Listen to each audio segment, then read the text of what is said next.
You're listening to the Betoota Advocate's weekly news wrap on Desert Rock FM 96.5. Hello and welcome to the Betoota Weekly News Bulletin. I'm Wendell Hussey, introducing the bulletin today. You'll notice there is no Clancy Overell. Errol Parker's not here either. It is myself and Effie Bateman jumping into the booth the day before the federal election to wrap up what has been happening over the last few days. Errol Parker is off hosting a debate for our local member David Littleproud. He's debating whoever it is he's running against here in Maranoa. I'm not actually sure who they are, but Littleproud holds a 28 or something % safety buffer here in the Channel Country, so Errol's doing that. And Clancy Overell is off at lunch with the local mayor, Keith Carlton. So it is myself and Effie bringing you the big stories from the last few days. Effie, how are you? Yeah, doing really well, Wendell. Really well. Looking forward to the weekend. Yeah, well, I'm looking forward to Saturday night coming and going because I have had enough of this election shit, to be honest with you. Me too. We might be having a minority government, so it could drag out for another few weeks, but hopefully not. Hopefully we get a bit of finality on Saturday night and a bit of a break because it feels like it has started to fatigue everyone. But we do have to start off with the bigger stories, and they were political stories in the week before an election. The first headline reads like this.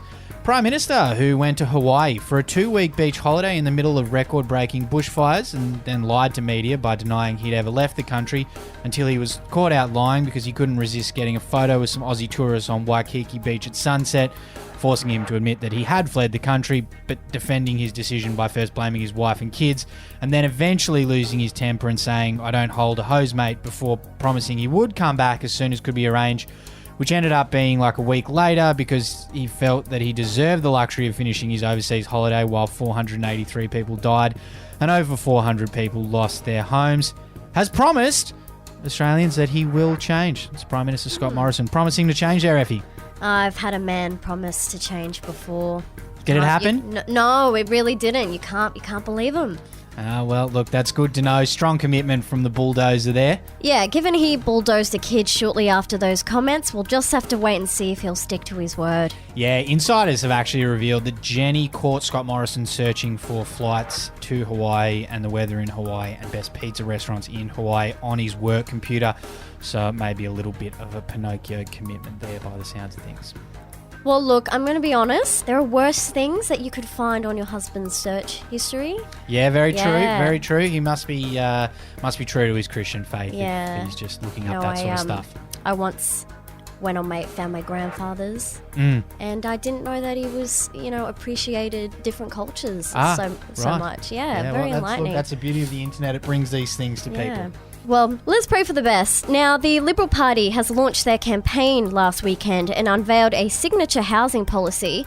Obviously, that policy gained a lot of traction, but it was a more underrated exclusive that we got that really raised eyebrows. That was the Prime Minister revealing he plans to allow people to also use their super to secure a burial plot for when they die in poverty. Yeah, this campaign has been calling out for some decent policy, and we finally got it.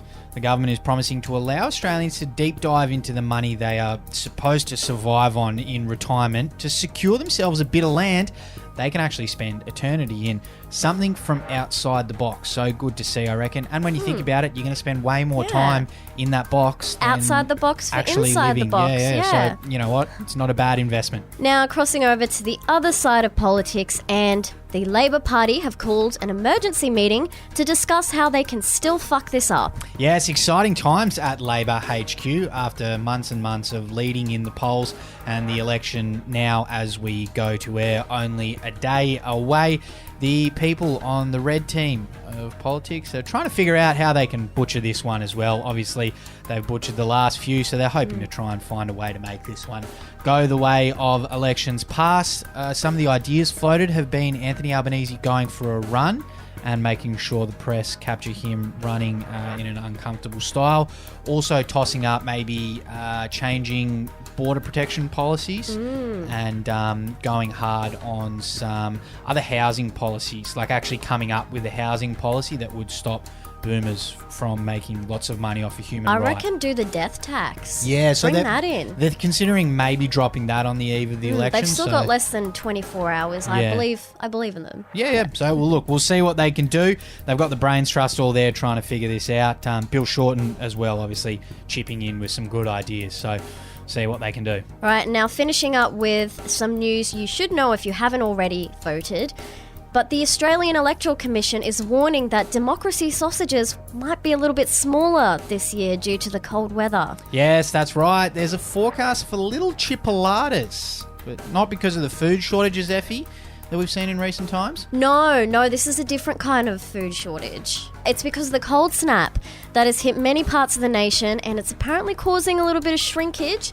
But they assure, everyone's still going to be satisfied. It's all about quality, not quantity. Yeah, right. Yeah. I'm sure there'll be plenty of claims from people serving up democracy sausages that they are growers, not showers. Yeah. They'll grow. Yeah. And if they're a little bit peckish, just there's a bit of finger food there too. Yeah. So, Yeah. look, they can work that out. And regardless, I'm sure there'll be lots of fucking Ozpol followers on Twitter chortling about having a democracy sausage like they've never had a sausage sandwich before in their life. So, I look forward to seeing all of those cringe posts. All right. If you haven't voted, all the best. If you have, well done. And let's get through this weekend, eh? Talk soon. Bye-bye. Bye.